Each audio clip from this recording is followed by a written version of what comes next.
Whisper it quietly, but Westerners appear to be losing interest in the current thing, as diesel and petrol prices continue to soar as the cost of living crisis bites harder. I've noticed that, sadly, some of the Ukraine flags are starting to be taken down. Despite the media and deep state talking heads dubiously claiming for months that Russia was being defeated in Ukraine, it appears as though reality is setting in. This weekend, the Washington Post reported how analysts and US lawmakers are questioning whether American officials have portrayed the crisis in overly rosy terms, and acknowledged that Russian forces are gradually gaining more territory in eastern Ukraine. German television is starting to admit the obvious. Ich fürchte, wir haben es jetzt mit einer Lage zu tun, wo wir uns eine unangenehme Wahrheit eingestehen müssen. Und die heißt, dass Russland diesen Krieg gewonnen hat. Ja. Jetzt.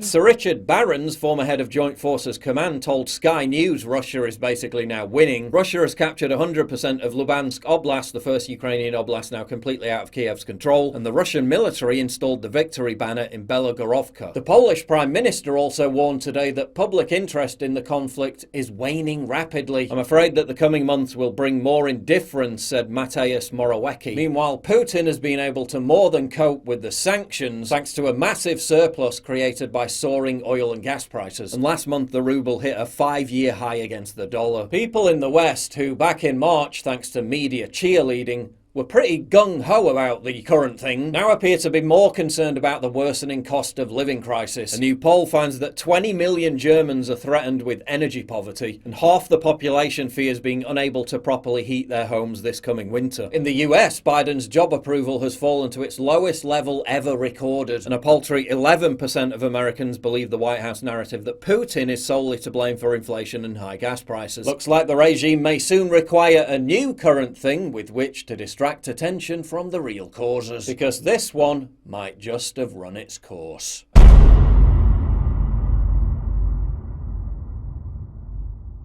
To get exclusive content, early access, behind the scenes stuff, and to personally interact with me, please sign up for my community at pauljosephwatson.locals.com.